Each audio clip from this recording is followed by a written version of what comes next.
लोगों की मेंटेलिटी पता क्या है आजकल। लोग बुल्गारिया को तब तक यूज नहीं करेंगे जब तक ये शेनिगन में नहीं आएगा। और जिस दिन ये शेनिगन में आ गया तो आप खुद दिमाग लगाएं कि इसकी वीजा रेशो कितनी कम हो जाएगी। या टू बुल्गारिया, बुल्गारिया से यहाँ पे आप Italy, France, Spain, Portugal, Netherland, Amsterdam, Norway. बहुत लोग बोलते हैं सर आप बुल्गारिया को क्यों प्रमोट कर रहे हो, क्यों कर रहे हो। हम भी जब इस कंट्री में आए थे हमें पता नहीं था कि इसके लिविंग एक्सपेंसिव क्या है, इसका खर्चा क्या है, वो है। बट डे बाय डे जैसे आगे बढ़ते रहे हमें नॉलेज मिलती रही, और हमें नॉलेज गेन करने का शौक है। जो मैं नॉलेज गेन करता हूँ तभी मैं आपके साथ शेयर करता हूँ कि आप ये चीज़ ट्राई कर सकते हैं।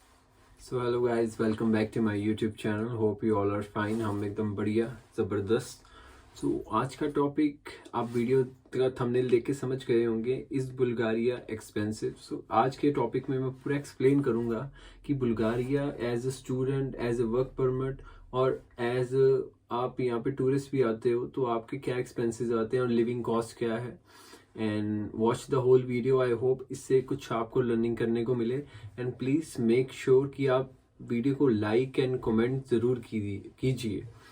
एंड माय लास्ट वीडियो और बाकी वीडियोस देखने के लिए चेक द डिस्क्रिप्शन बॉक्स, आपको सारे लिंक्स मिल जाएंगे। एंड उसमें मैंने पूरी डिटेल वीडियोस बनाए हैं, how to come Bulgaria, study visa, work permit and other things as well. So watch it till the end. Thank you. Bulgaria है कहाँ, कि बुल्गारिया एक कंट्री है, स्टेट है और क्या है। एंड जिनको नहीं पता तो मैं बता दूं, Bulgaria is in European union, EU के अंडर आता है। नाटो के साथ इसका जॉइंट वेंचर है।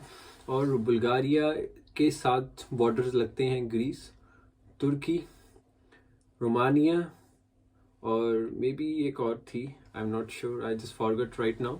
एंड रोमानिया और बुल्गारिया की बात भी चल रही है आजकल शेंगन में आने के लिए। और बाकी जगह से बढ़िया रोमानिया और बुल्गारिया और the other countries just like a non Schengen country Cyprus, लोग बुल्गारिया को इसीलिए प्रेफरेंस करते हैं बिकॉज क्यों, यहाँ पे एजुकेशन सिस्टम भी अच्छा है। And first of all the main thing, Bulgaria is affordable to live for the student and the work permit as well. अगर आप यहाँ पे स्टडी वी पे आ रहे हो या वर्क परमिट पे आ रहे हो तो इससे वेरी इजी, हम इजीली अफोर्ड कर सकते हैं यहाँ पे। हाँ, वर्क चाहिए करने को, वर्क कर सकते हैं। Just like if you are in Sofia, Sofia is the capital of Bulgaria.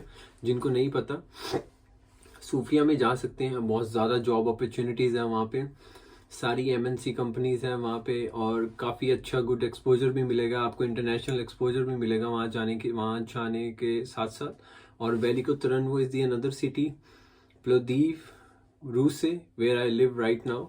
अभी मैं रूसे में हूँ, रूसे में रह रहा हूँ। And it's a quite good place, peaceful place. And but over there is a very less job opportunities. हाँ, work करते हैं, हमें टाइम लग गया वर्क लेने के लिए। और but work is a very hectic work, वो बहुत हेक्टिक वर्क है। But as a human being करना तो पड़ेगा हमें काम। एंड अब बात करते हैं कि इस Bulgaria expensive. And in my point of view, अगर हमारे पास एक अच्छी जॉब है, अच्छी जॉब को अगर मैं आपको एक अप्रॉक्सीमेटली बताऊं, यहाँ पे 700 to 800 यूरोस, और यहाँ की करेंसी है जो वो है लेवा, बट मैं यूरोस में आपको बताऊंगा।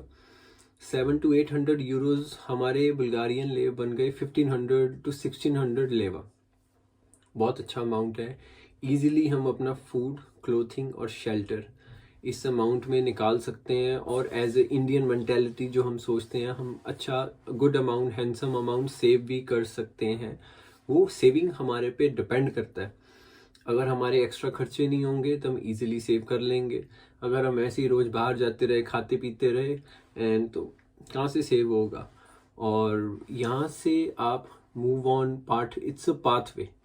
Bulgaria is famous for is pathway programs as well. यहाँ से अगर आप एजुकेशन करने आते हो तो काफ़ी अच्छे प्रोग्राम्स हैं, हम वहाँ पे शेंगन मूव हो सकते हैं with a very low cost. India to Bulgaria and Bulgaria to Schengen, बहुत लोगों को ये रूट अभी पता ही नहीं है बिकॉज क्यों, Bulgaria is not famous right now. लोगों जो इंडिया से देख रहे हैं, जो पाकिस्तान से वीडियो देख रहे हैं, जो बांग्लादेश से वीडियो देख रहे हैं, बहुत लोगों को इस चीज़ के बारे में नॉलेज नहीं है कि बुल्गारिया कैसी कंट्री है और हम इसको कैसे यूटिलाइज करें। As a Indian mentality, I am from India, I am from Punjab. So भाई असी तो बहुत बढ़िया यूज़ कर रहे हैं इस चीज़ में बिकॉज क्यों, half knowledge is always dangerous. So अगर आपको नॉलेज है तो दैट्स गुड फॉर यू, अगर नहीं है तो that's not good for us और something like that. So use this programme, हमारे लिए बेनिफिशियल होगा। 6 लाख लगा के लोग बुल्गारिया में आ रहे हैं वर्क परमिट पे, 6 लाख 7 लाख 8 लाख लगा के स्टडी वीज़ा पे आ रहे हैं, तो इतना कॉस्ट बिल्कुल नहीं आता। एजेंट्स हैं, एजेंट्स फाइल चार्जेस लेते हैं, सब कुछ लेते हैं। एजुकेशन सिस्टम यहाँ का अफोर्डेबल है। अगर एक सही बंदे की गाइडेंस मिल जाए ना आपको, India to Bulgaria and Bulgaria to Portugal, in my point of view less than 10 lakh, 10 lakh के नीचे आप यहाँ इंडिया टू पुर्तगाल जा सकते हैं। और पंजाब का आजकल रेट चल रहा है इंडिया टू पुर्तगाल का 16 लाख 17 लाख। तो आप खुद सोच सकते हैं कि कितना डिफरेंस है। वो डिफरेंस भी डिपेंड करता है कि हमारी कम्युनिकेशन स्किल्स कैसी हैं। क्यों, बहुत वेज होते हैं फाइल लगाने के, सबमिशन करने के, बट नेवर जज a book by its cover. अगर हमें लाइफ में कुछ अचीव करना है तो हमें हार्ड वर्क करना पड़ेगा। ये तो नहीं घर पे बैठे हैं, एंड दैट्स नॉट इंडिया। यहाँ पे घर पे, इंडिया में से घर पे बैठे हैं, खाना आ रहा है प्लेट में लेके और खाना खाओ और सो जाओ। यहाँ पे हर चीज़ खुद करनी पड़ती है, एज यू नो एवरीवन। तो smart, always do smart work in your life and never lose a hard work. Hard work वाला राह भी कभी छोड़ते नहीं है, हार्ड वर्क भी साथ साथ में करना चाहिए आपको। क्यों, हार्ड वर्किंग से आपको सोशलाइज होने का मौका मिलता है, एक्सपीरियंसेस मिलते हैं। स्मार्ट वर्क से you have to smart your brain. हमारे ब्रेन के जो फंक्शंस हैं वो और तेज़ होते हैं। क्यों, हम इस वर्क में आते हैं, फील्ड में आते हैं, नॉलेज लेते हैं। और बहुत लोगों को शायद लगता है कि यह बंदा, जिन अपनी बात कर रहा हूँ, ये बक करता रहेगा, इसने कोई काम करवाता है कि नहीं करवाता। तो मैं किसी को एक्सप्लेन क्या करूँ कि मैं काम करवाता हूँ कि नहीं करवाता हूँ, या दिस और दैट या वो। क्योंकि मेरे को अप्रिशिएट ऊपर वाले से चाहिए, ना कि कम्युनिटी से चाहिए। कम्युनिटी ऐसी है, कई लोग आपको अप्रिशिएट करेंगे, कई डिग्रेड करेंगे। सो इससे बेटर है अप्रिशिएशन अगर आपको लेना है तो ऊपर वाले का लो। और फ्रैंकली स्पीकिंग, अब बात करते हैं अगेन टॉपिक के बारे में। टॉपिक से डिस्ट्रैक्ट हो गए थे, मेरे को समझाना थोड़ा सा अच्छा लगता है। एंड एनीवेज, तो बुल्गारिया आए, इंडिया टू बुल्गारिया, बुल्गारिया से यहाँ पे आप Italy, France, Spain, Portugal, Netherland, Amsterdam, Norway, Denmark, कहीं पे भी जा सकते हैं। साइप्रस से बुल्गारिया इसीलिए बेटर है बिकॉज क्यों, साइप्रस में इतनी अपॉर्चुनिटीज़ नहीं है। साइप्रस कल को शेंगन में आए नहीं आए उसका कोई नहीं है, इनकी बात चल रही है आने को। ये कल भी आ सकता है, आने को 1 साल के बाद भी आ सकता है ये। एंड सर्बिया हाँ, सर्बिया का बॉर्डर भी इसके साथ लगता है। सर्बिया पहले यूज़ होता था इन लीगल एक्टिविटीज़ के लिए, बट फ्रॉम लास्ट 1 ईयर जब क्रोएशिया शेंगन में आया तो सर्बिया का सिस्टम उन्होंने बिल्कुल क्लोज कर दिया। लोगों की मेंटेलिटी पता क्या है आजकल, लोग बुल्गारिया को तब तक यूज़ नहीं करेंगे जब तक ये शेंगन में नहीं आएगा। और जिस दिन ये शेंगन में आ गया तो आप खुद दिमाग लगाएं कि इसकी वीज़ा रेशो कितनी कम हो जाएगी। जैसे क्रोएशिया के स्टार्ट हुआ, क्रोएशिया लास्ट ईयर आया, इस साल 1 जनवरी को क्रोएशिया शेंगन में आया तो लोग पागल हो गए, फाइलें लगा रहे हैं क्रोएशिया का work permit.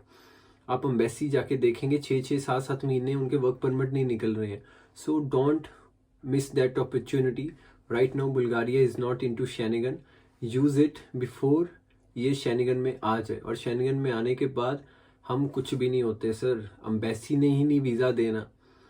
Utilise that thing. आज हमारे पास ये चीज़ है ना, हम उसकी कदर नहीं कर रहे हैं।